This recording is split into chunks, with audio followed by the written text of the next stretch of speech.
Hey, it's Peter Kerr from Daydream Nation, and I've got a special guest today, Tim from Tim's Vinyl Confessions. How are you today, Tim? I'm very good, Peter. This is going to be a lot of fun. I appreciate the invitation and listening to a lot of Whitesnake to get ready for this. Absolutely. We're going to rank our top five Whitesnake songs. So, ranking from five to one, and a few honorable mentions to boot. So, Tim, we'll take it in turns, and then we'll go into the honorable mentions. So, take it away. Your number five. So for my number five, and we discussed this just before you started recording. This was tough. This was a really tough one. Yep. But I came up with five Whitesnake songs that I don't ever get tired of, and I think that's one of the best ways to measure, Yep. how much you actually like the song. And it's actually from the lineup. You've got picture that really cool backdrop. Yes. I'm going back to 1981 and the album "Come and Get It" for a little song called "Hit and Run." Great. Love that song. Ian Pace's drums, the way he uses the bell in that one, the talk box solo. It's just a really cool song. Absolutely. Come and Get It is my favorite Whitesnake album, and that lineup was just absolutely stellar.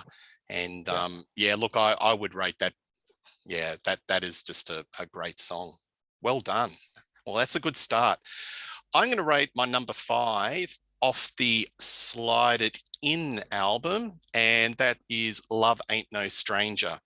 So I don't get sick of this song in any shape or form. I probably marginally prefer the UK version because there were two versions of this album. There was the UK version, which had the guitarist Mel Galley and Mick Moody, and also Colin Bomber Hodgkinson on the bass. The US remix, basically the guitars were wiped and John Sykes recorded and overdubbed a lot of guitar work.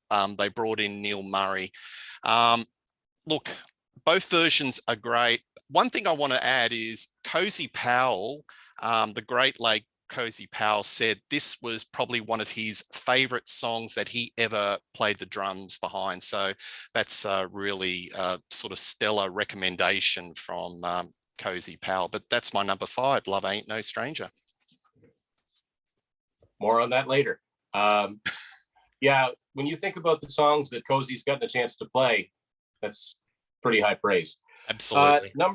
My number four, we're just going to skip a year later than I was before, from the 1982 Saints and Sinners album. This is an interesting album, a transitional album for Whitesnake. The original version of two very popular songs of his, but I'm going with the opening track, Young Blood. I think this song is really, really heavy and got such a great groove to it. And it's always been a favorite of mine. I remember the first time I listened to this album, it just comes charging out of the gates, and it's got some really cool bottom end. And yeah, I would have liked to have heard a revamped, not a re-recorded version, but I wish this was a song that they'd added to later Whitesnake set lists, because I think it could really get a crowd going. Could you imagine John Sykes doing that opening riff and putting his guitar tone on that song? Wow, that just a really beefed up John Sykes version of that song would be, that'd be killer. For starters, it would start on June, because that's how a lot of his riff starts off. With just a slide like that. But yeah, absolutely. It would be killer. It would be killer. And probably throw some harmonics in, and yeah. That was a very transitional album. You could see that it was getting in a more of a hard rock, because the early Whitesnake was very bluesy, and that album definitely was the transition into their more hard rock and, dare I say, metal, that has been followed through right to this day. But no, it's a corker of an opening track. I think Whitesnake, every album, they have a fantastic opening track that really sort of, to the listener, they jolts them. We're in for a treat. No, that's a killer pick. Off the 1979 Love Hunter album, dodgy album cover though. Walking in the Shadow of the Blues. I think this is one of David Coverdale's most heartfelt lyrics. I think it's beautifully crafted blues song. The songwriting is just stellar. My favorite moment of this this actual song is when the whole band just suddenly stops and there's just a moment, 1 or 2 seconds where there's just silence. And I don't think any of the Whitesnake songs have that sort of effect, but it's just so really effective. It's like he says something, you know, does a lyric and then it just stops and it gives a shiver up your spine. No, I think it's, you know, it's bluesy. The performances are really nice. And I think a lot of the songs in those earlier albums were let down by production and a little bit too much filler. But that song is definitely my favorite song off the Love Hunter album, and it's my number 4. That song, the version of that I heard first was the first early Whitesnake album I ever bought, which was Live in the Heart of the City. Yep. And that's still one of my favorite live albums to this day. I like the deluxe version, but I'm still used to the 7-track version. So I think that all of the versions of the songs on that are with one exception, are my favorite versions of those songs because the tempo's up just a little bit, but not too much. There's just a lot of energy behind it, like Come On and Sweet Talker and all those songs. I'm so used to those live versions because for a while, that was only the second Whitesnake album I ever bought. And Yep. I listened to that a lot. So when I think Walking the Shadow of the Blues, I mean, the studio version's great, Yes. but I think of that live version. Yeah, it's kind of an anthem for David Coverdale. I mean, he's always considered himself, you know, a bit of a blues man, right? And Yeah. he really lays it out in that song. Yeah, I've always sort of hoped that he might bring that back into the set because there are 2 audiences for Whitesnake. You've got the American audience that are very much down the metallic path because the 1987 album was so huge. And then you've got a very dedicated Europe audience that love the early Whitesnake and the blues.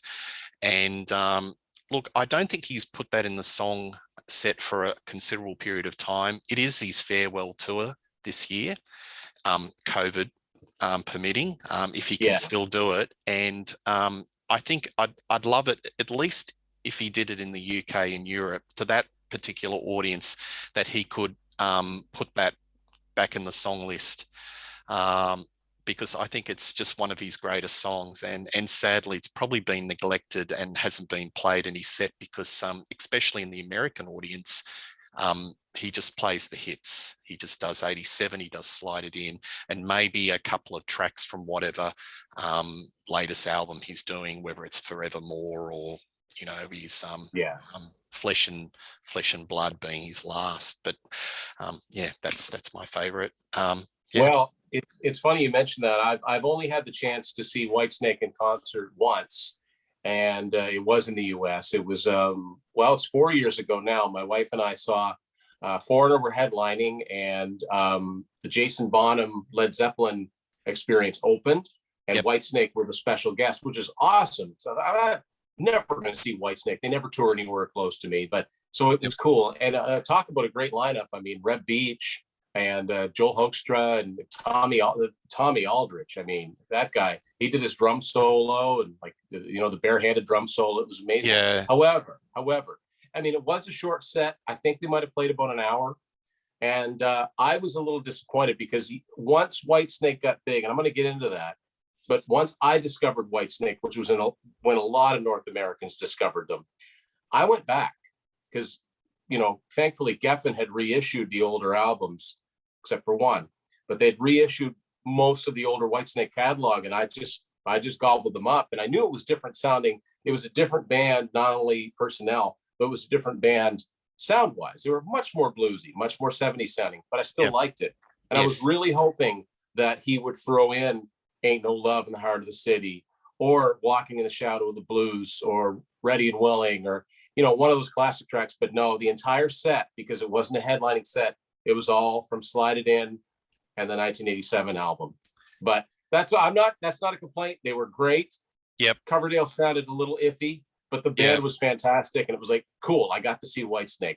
but yeah, I wish they'd have gone. I wish they went a little bit deeper with the set list. Yeah, absolutely. I've actually seen them. The last time I saw Whitesnake was actually in Jones Beach in New York, supporting Judas Priest, and that was the Okay. era where they had Reb Beach and Doug Aldrich, and I like Doug Aldrich, and I thought that was a really sound lineup. But in my heart, being his farewell tour, I just wish that he could just convince some of the original classic lineup to play with him. Wouldn't it be great if there was just a little bit of, synergy? He returns to the Hammersmith Odeon or whatever it's called now, and he Yeah. gets Neil Murray back. He gets Bernie Marsden, Mick Moody, and Ian Pace. Ian Pace. And just do a couple of numbers. Now, I know that he's mended the fences with a lot of the band members except Mick Moody. Mick Moody's Yeah. not interested in mending the fence with David Coverdale, and I think it goes back to there was a bit of acrimony when Moody was sort of pushed out, or whether he's pushed out or left the band, and then John Sykes went in and they went down that path. But I just would love, whilst everyone is alive and we lost the late great John Lord, can't they just bring him on? Now, I know Bernie Marsden has been, every time DC plays England, there's been a couple of times where Bernie Marsden has come on and played, Here I Go Again, or, has done a sort of as a guest guitarist. So, no, it's the farewell tour. Just bring some of these members on, and let's see if we could, make it happen. Anyway, that's a little diversion. And speaking of acrimony, I mean, John Sykes, sadly, I don't think that hatchet will ever get buried. But John Sykes is like, he's like, nobody knows what he's doing. He's like, the Carmine Pieces wanted to put Blue Murder back together. Anyway, that's a long story. But yeah, it would be great. I know that anytime Whitesnake goes through Holland, Adrian Vandenberg gets up on stage, and I'm a huge Vandenberg fan, not just the guitarist, but I love the band Vandenberg too. If you've watched any of my shows, I go on and on about how great those Vandenberg albums were. Absolutely. So he's played with them. I think Vivian Campbell's been on stage with him in semi-recent years. They buried the hatchet too. I don't know if Steve Vai's been on stage with them or not, but I know they did that chat. Wasn't that hilarious? With all of the technical. Look, you know what? In a way, that made me feel better, Peter, because there's nothing any worse than you're doing a live stream and you've got technical difficulties. But look, Whitesnake, it just happens sometimes. It doesn't matter who you are. Yeah. Sometimes things just don't work.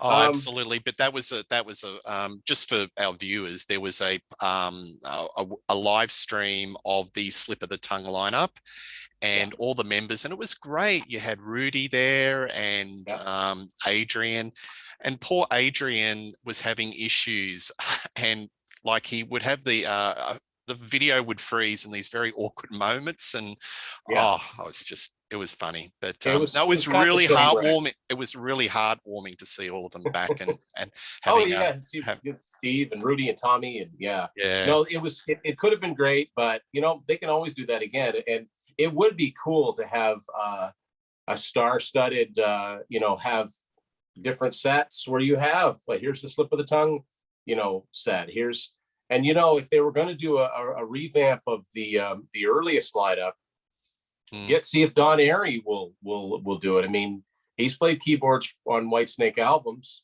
See if he'll come with Ian Pace from Deep Purple to stand. I mean, he's already standing in for John Lord in Deep Purple, so why not?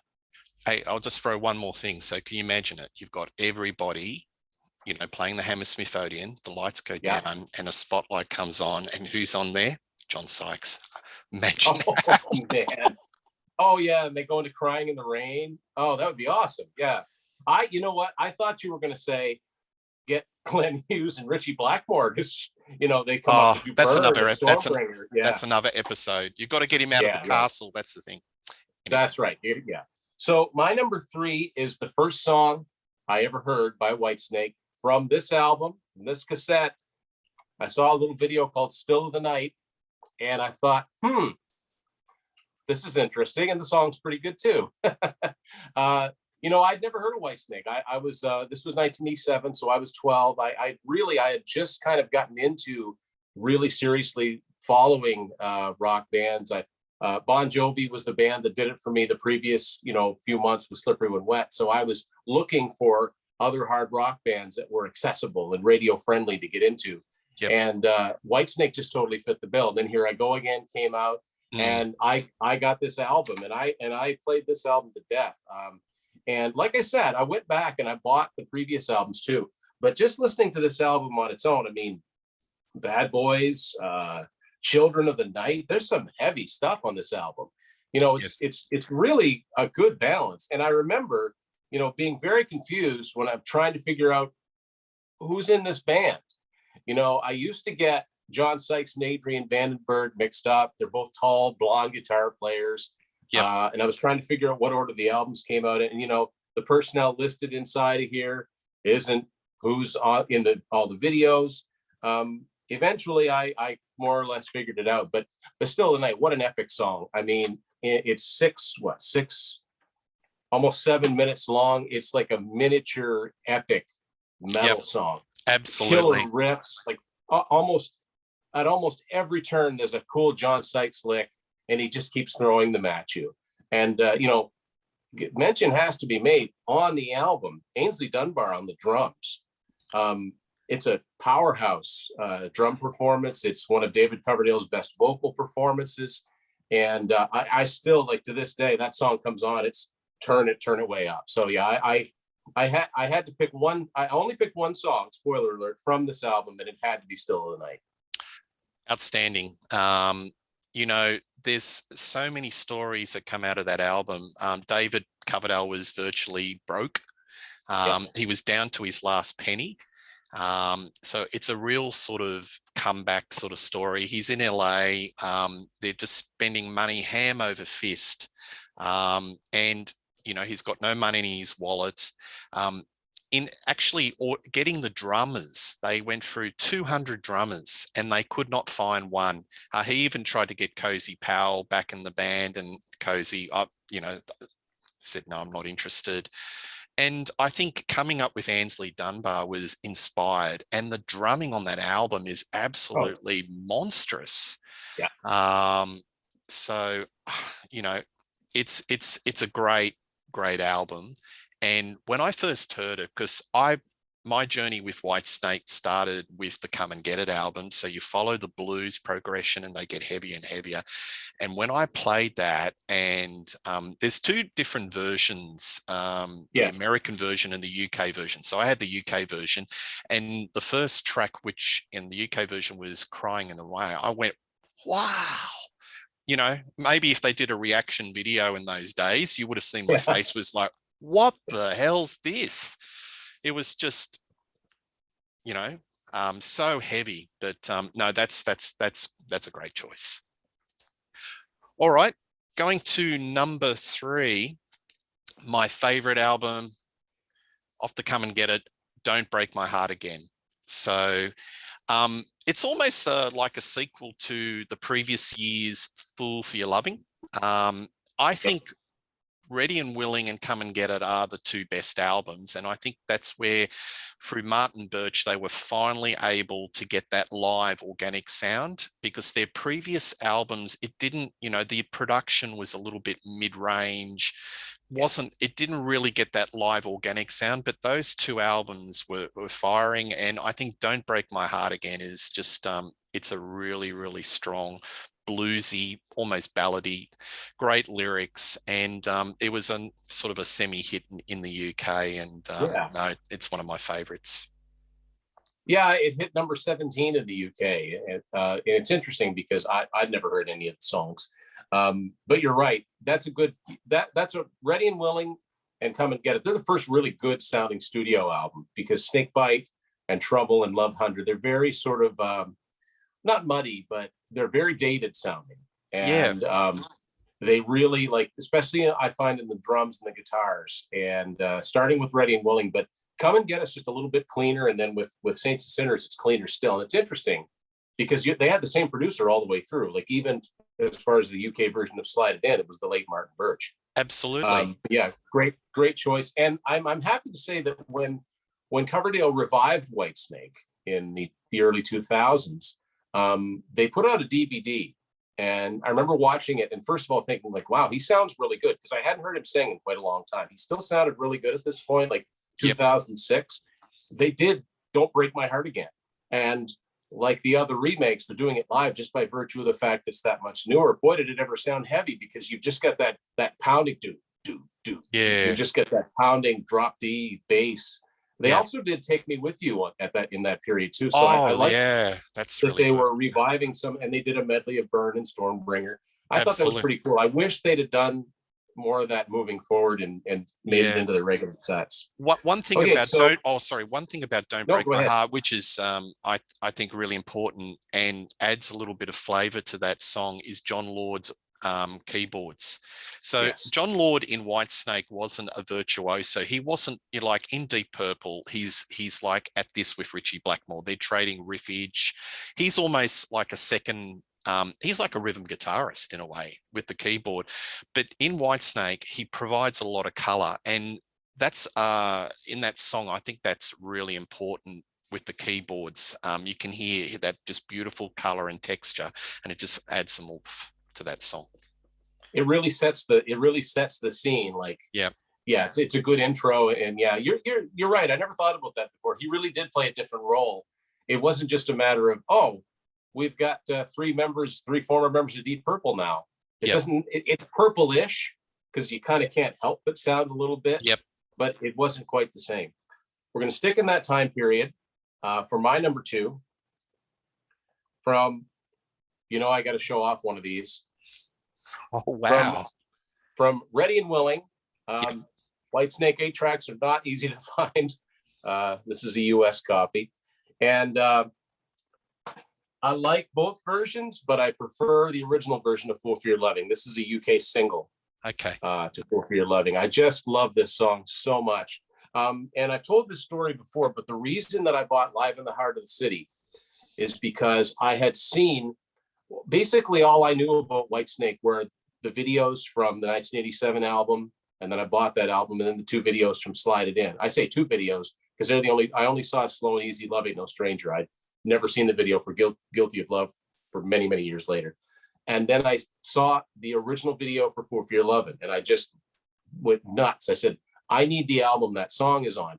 And when Geffen reissued the Whitesnake catalog in 1987, they did not reissue Ready and Willing.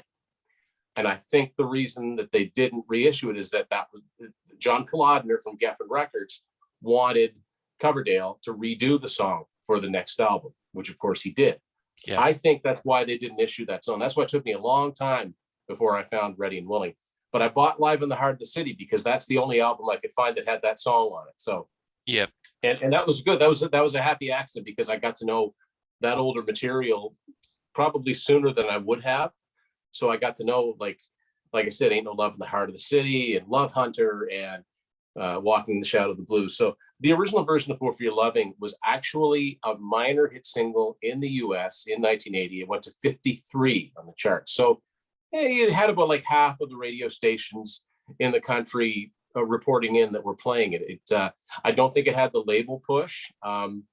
They were opening for Jethro Tull. You can find some footage on YouTube of a concert in Largo, Maryland. Of them opening for Jethro Tull.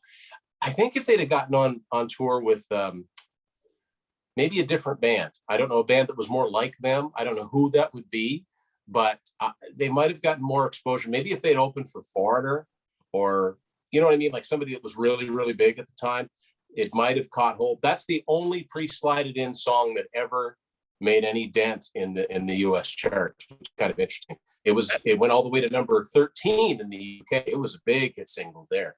But the fact that it did get some chart play in the States, I always found that interesting. But what a fantastic song. I mean, absolutely. To get to number 53 and have limited tour exposure, that's remarkable. That really is. That's still a lot of radio stations that really like the songs. We're getting requests for it. Now, I don't have any issue whatsoever with the 1989 issue. I like the fact that we have both listened to. Yeah. But I have a soft spot for the original. Heard. I like the fact that it's in that lower key. I love Bernie Marsden's solo in it. It's not a flashy solo, but it's just Yeah. perfect for the song. It's one of my favorite Coverdale vocal performances. Yeah, Absolutely. it's a killer song. Yeah, I'm not a big fan of the 89 version. I think it really I think the original version has soul. And that's my biggest gripe with the 89 version, where it's a lot of flash, but it loses the soul of the actual song. And I've had issues with the Slip of the Tongue album, that it's been, over the years. I've grown to like it a lot more, but I found that a lot of it was a little bit soulless. There was a lot of flash. But yeah, look, that's an outstanding song. And interesting, you could say, I think, if they were on a tour with Foreigner in the day, or maybe an REO Speedwagon or a Yeah, Journey, yeah, that would have given them legs. And I think that was a bit of a gripe with, Mick Moody, because there was the push, there was this big controversy that, the band was sort of made more MTV friendly and presentable, um, you know, with the change of lineups, with John Sykes, etc. But I think the contention was that original lineup, if they were allowed to grow organically, they could have been like an AC/DC. Now, AC/DC are, photogenic. They just do what they do and yeah. let the music do the talking. And I think that was a bone of contention with a lot of the fans of that original lineup. Get them on the right tour, they will build the audience just basis of their songs. You don't have to glitz it up and, make it all MTV. But that's the path that David Coverdale wanted to choose to go down. And, and we know the story. Great trip. That's a really good pick. All right, here we go. Number two albums. Here I go again, Saints and Sinners, but that's not the version I'm going to pick. The version I'm going to pick is the 1987. So it's really, I would say it's DC's version of it. It's like My Way or New York, New Yeah. York. It's like a showstopper. Everybody knows it. The version of Saints and Sinners I really like, but the version of 1987 I even like more because it's punchy and it's just made to be a hit. It's just, you could see there was no way that was not going to go to number one and be a hit all around the world. And and I tell you what, the royalties that come from that song, it's in commercials, it's part of pop culture, really. And Oh yeah. Tim, have you ever seen that movie The Fighter? It's with Christian No, Bale. yeah, Oh, I know of it, but it gives a shiver up your spine. It's a great movie, and there's a scene where he's got this last fight, and the music to the background of this final, or the climax to the movie, is Here I Go Again. So it's DC's My Way. It's his signature tune.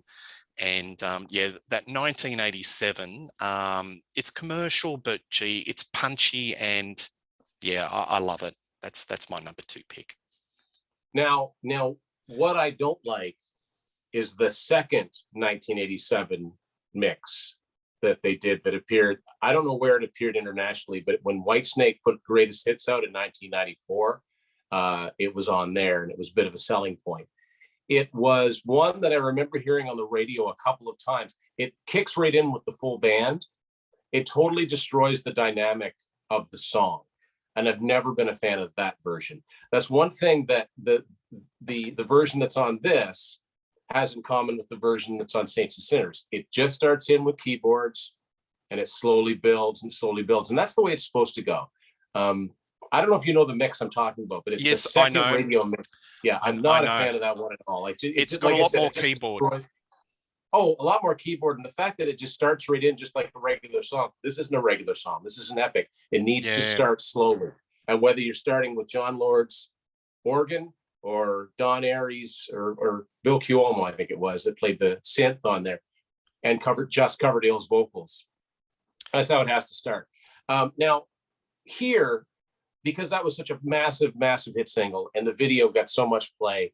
Um, it's a fantastic song, but sometimes I like to go back to the Saints and Sinners version because I get to enjoy the song, but it's just different enough that I haven't heard it a million times. No matter how many times I listen to it, I always chuckle when I hear him sing, "Like a hobo, I was born to walk alone," instead of "like a drifter."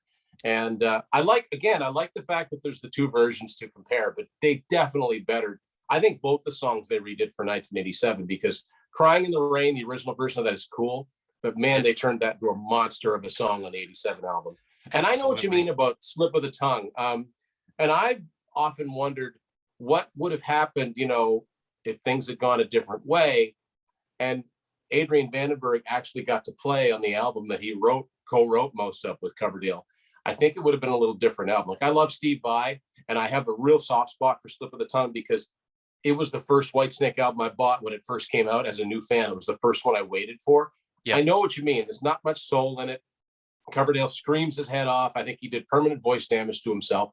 Everything was written in too high a key for him. They should have brought the keys down.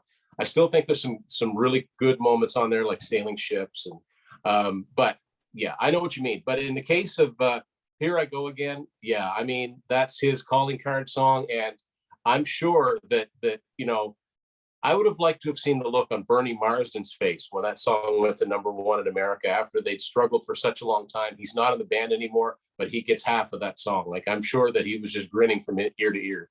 Tim, Bernie's doing very well. I follow him a bit on Twitter and Facebook, and I think he does very well. And him and DC have got a warm relationship. I Yeah, think they rekindle it, and those royalty checks, they come in each year. Cha-ching keeps ticking over yeah. because it's part of pop culture, It's and a perennial song. Yeah, that film clip that just conquered MTV. That's part of pop yeah. culture as well. It's a funny film clip though. It just doesn't make sense to anything to do It with the doesn't make any lyrics. sense.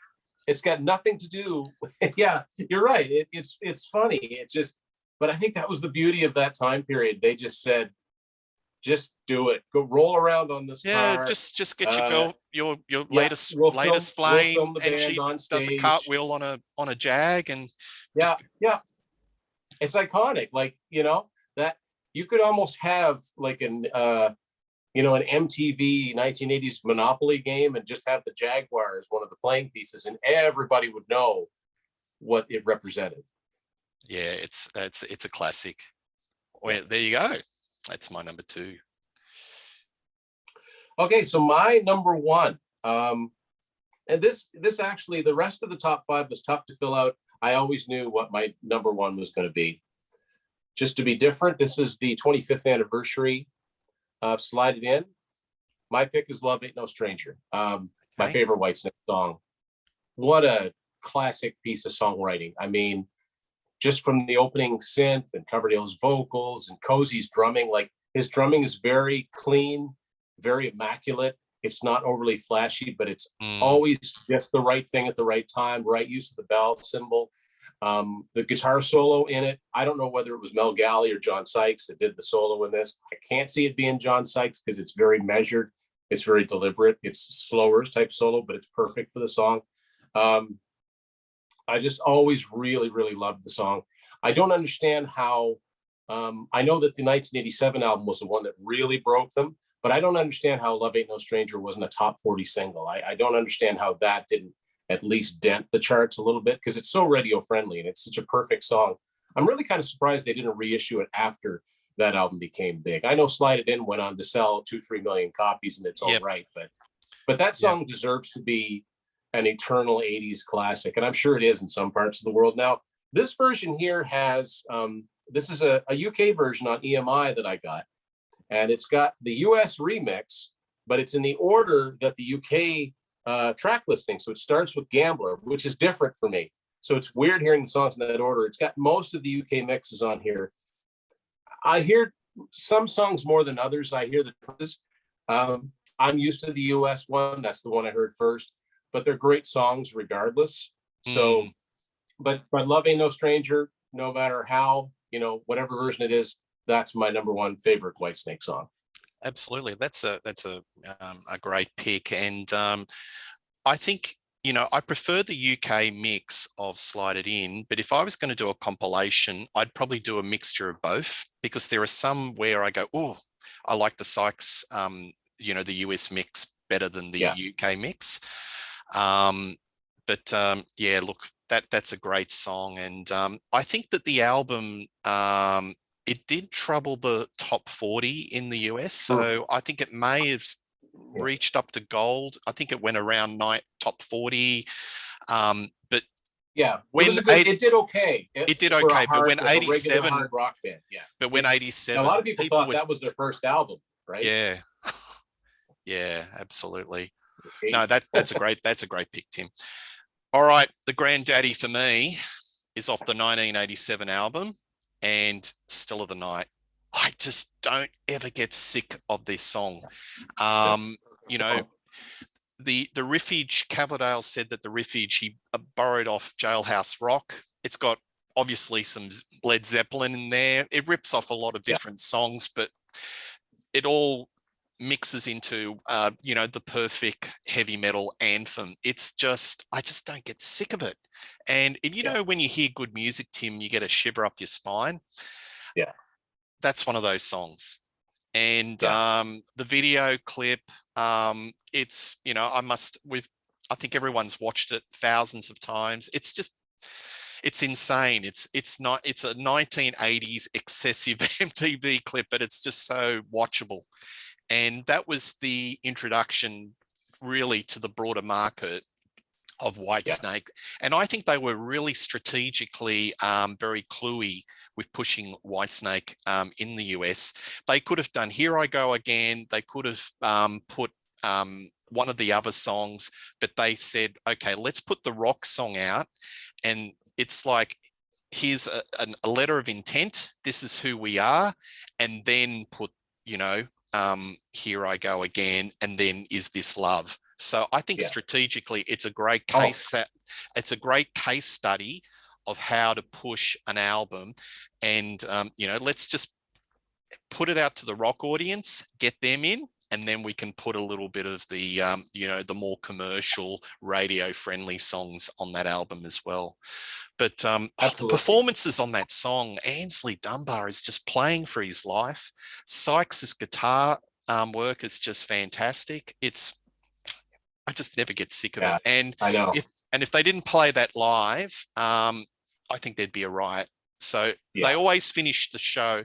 Second last is usually Here I Go Again, and then they finish up with Still of the Night as the encore. It is always the that's how it went when I saw them. Yeah.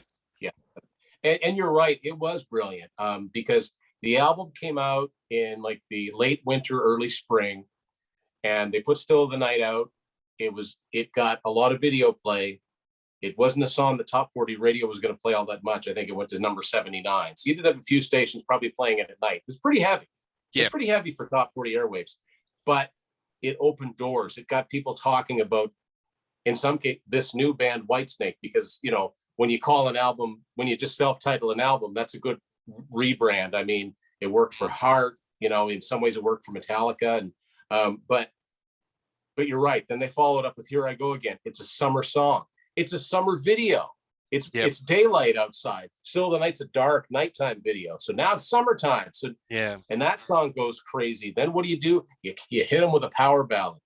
Oh yeah, it was just the perfect 1, 2, 3 punch. That absolutely. Just, North America could not resist. I believe that album sits at 9 million copies sold in the United States now. One of these days, I think we're going to hear it's going to be certified diamond for 10 million sold, and deservedly so. Absolutely. Now there are other albums of those I think that deserve more attention, something approaching that, but it worked for them once and it paid off. And probably like no one else in Coverdale's position, considering when he started in the music business. I can't think of anybody else except maybe Aerosmith in a different way that had made such a fantastic comeback.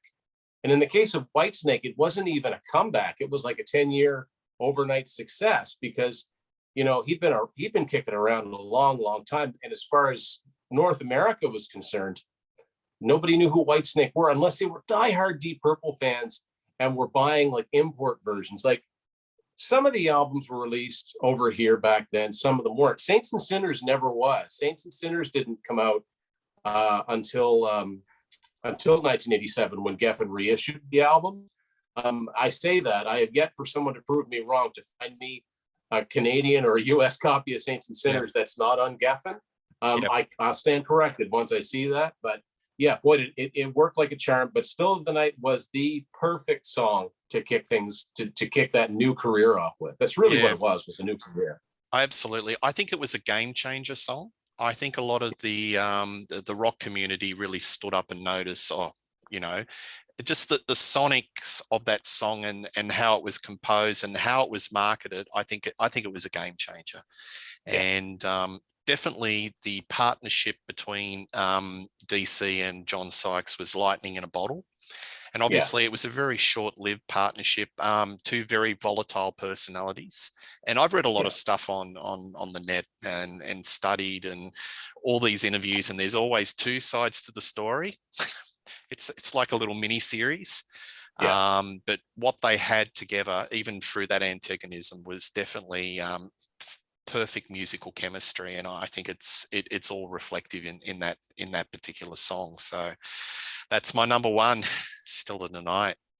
So while we're still on the boil, maybe a couple of honorable mentions. So you want to hit me with a few honorable mentions, Tim? Yeah, I an album that now has come out internationally, but I kind of read about it in magazines. It never came out in North America, so I had to get a UK CD. This is actually the cassette. Now there's two different covers for this album. This is Restless Heart. This one's called David Coverdale and Whitesnake, Restless Heart. But the CD has like a more typical looking Hugh Syme Whitesnake design. And I'm going to go with the song. There's actually a video for the song. It's called Too Many Tears. And it's a ballad. And I really, really like it. It's very understated. It's not a bombastic 80s style power ballad. It's more laid back. I think Coverdale sings it very well. He sounds more comfortable when he's in his lower range. It's a very tasteful guitar from Adrian Vandenberg too, more bluesy.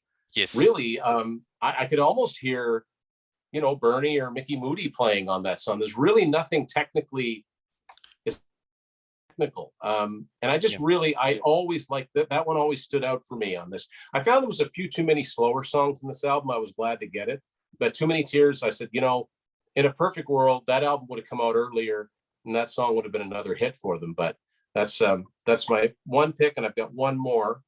I went with Judgment Day from Slip of the Tongue. And this is the 30th anniversary. I like how there's alternate mixes of some of the songs on here. There's actually a lot of alternate mixes on here. I know that it's very derivative of like Kashmir.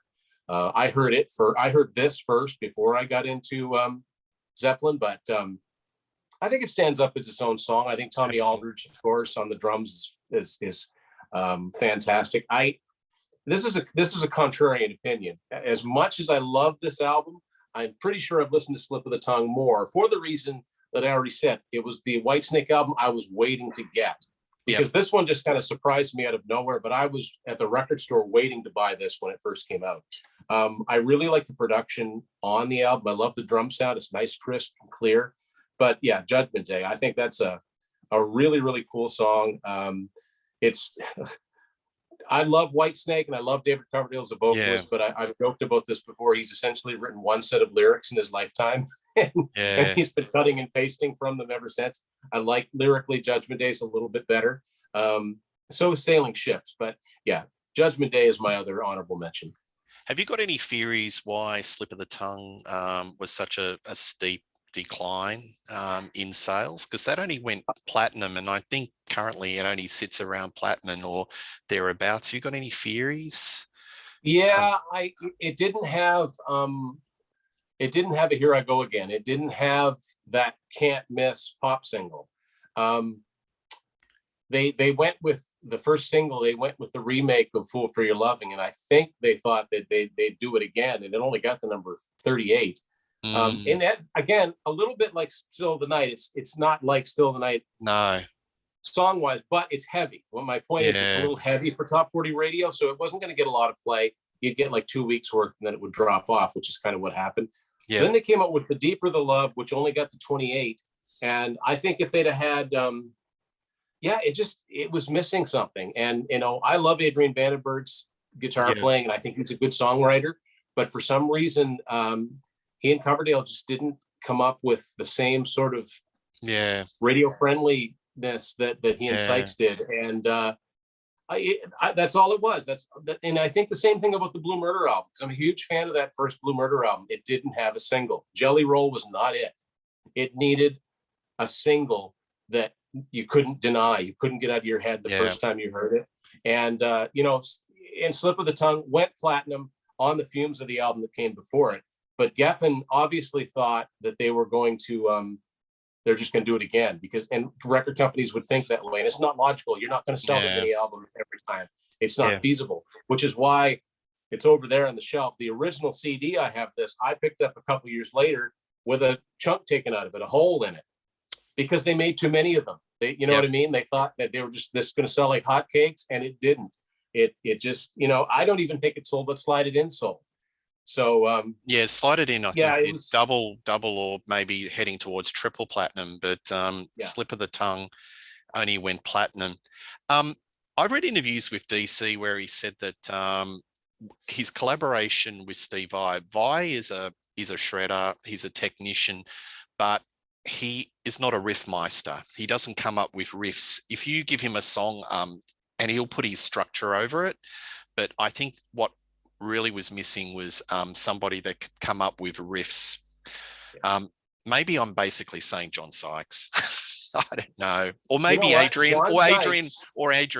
Or Vandenberg, But John Sykes had that perfect combination of, he thought like a songwriter and someone who listened to rock radio.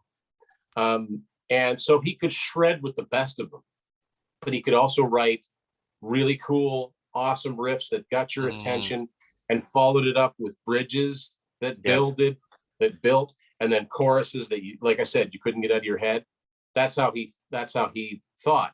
Steve Vai doesn't think like anybody else. And you know, I love Steve Vai. You know, I don't have all of his solo albums, so I've got a lot of them, and I like the stuff he did with David Lee Roth. But he was so utterly unique, and it's an odd fit for Whitesnake because he doesn't have an ounce of blues in him.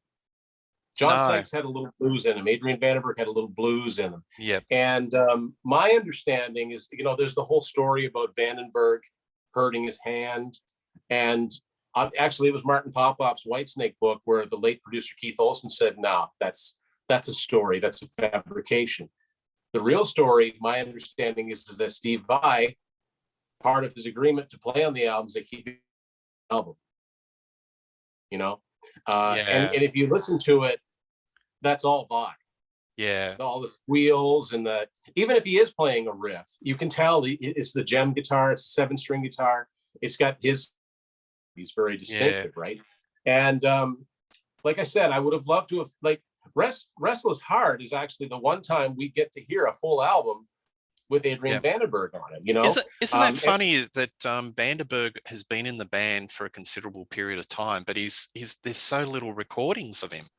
That's right. But he did play on Here I Go Again, didn't he? The solo. He did the solo. Not the rhythm, like the rhythm guitars, and that's all Sykes, right? Absolutely. But he's the only one of that video band that actually played on that song. Exactly. And so he co-wrote 9 of the 10 songs on Slip of the Tongue, except of course Fool for Your Loving. But yeah, I think he and DC wrote everything on here. And like I said, this album never got released back in the day in North America. And there's songs in here like Crying and like Too Many Tears. The title song, like there's good. Take Me Back Again is a good one. So I was glad to actually, and I remember listening to this for the first time, and it dawned on me. I was like, you know, this is the first time you're actually listening to David Coverdale and Adrian Vandenberg together for more than one solo, which is, you know, other than live clips. Absolutely. So again, this is another great case study.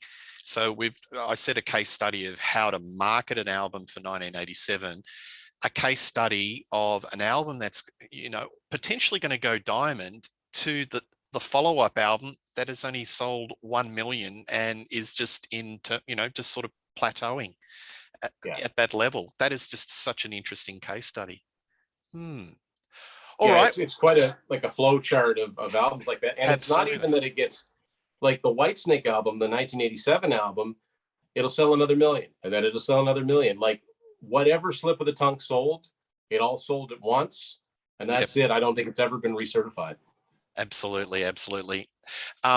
DC keeps on pushing out his catalog and doing anniversaries, and me being a Whitesnake nut, I've got the Slide In box set, I've got the 1987 box set, and I've also got the Slip of the Tongue box set. And out of all of them, probably the Slip of the Tongue box set, I've heard all the rough demos, I've heard all the different versions. It's probably a one and done. I couldn't sort of get through it again. I don't know. The album is love and hate with me. Some tracks I really like, and some I just, The one thing I was most excited to hear was Burning Heart, and it's not even complete. But the summer of 1989, while we were waiting for Slip of the Tongue to come out, that's when I found the first 3 Vandenberg albums in the delete bins. And I just went nuts over those 3 albums. I had read that they were going to redo Burning Heart, and I remember thinking, oh, that's going to be huge. That's going to be a huge song. It's a great ballad. I've heard it. I was so looking forward to hearing Coverdale sing it. And he sings like half of one verse and kind of part of the chorus, and then the rest of it's instrumental. That's the closest we're going to get, I guess. But Tim, obviously that's Adrian's song, so they weren't going to put it on the album. Adrian wasn't going to play on it. But maybe that made the difference. Maybe that's the remake that might have made the difference for this album, because it was a minor top 40 single for Vandenberg, but nobody knew it. Like nobody would remember it in 1989. So it would have been like a new song. Maybe that would have made a difference. I don't know. I think so. I think you're spot on. I think if they had Burning Heart on the album, that would have given it a bit of a push, because it's such a catchy song. Potentially. I'll go to my honorable mentions. David Coverdale's Whitesnake. This is the Snakebite EP, and it's the old Bobby Bland song, Ain't No Love in the Heart of the City. This is one of my favorite David Coverdale vocal performances. He's almost a soul singer. It's actually, Whitesnake has got soul. Yeah. And Mick Moody doing his little Beatle-esque come together guitar bits in the song.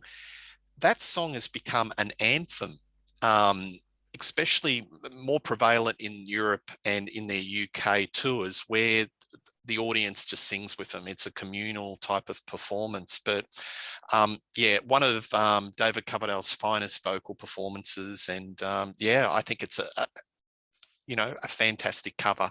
The old Bobby Bland song, Ain't No Love in the Heart of the City. And final for me is off the Ready and Willing album, and that's Fool for Your Loving. So that's just one of my favorite songs. And I'll throw in another quick honorable mention, Crying in the Rain, 1987. As I said earlier, what a monstrous song. It's just so powerful. And Sykes' guitar work is just so outerworldly. So there you have it. I love how it starts too. It just comes right at. Absolutely. Well, Tim, I've really enjoyed this chat. We've got to do it again sometime, because I think we could just talk for Whitesnake for hours, but I think this has been a really good top 5, and there's just heaps of songs that we've missed. But please subscribe to Rock Daydream Nation, and also Tim's Vinyl Confessions. Like this video, put your comments, tell me what your favorite Whitesnake songs are, and we'll see you very soon. See you later.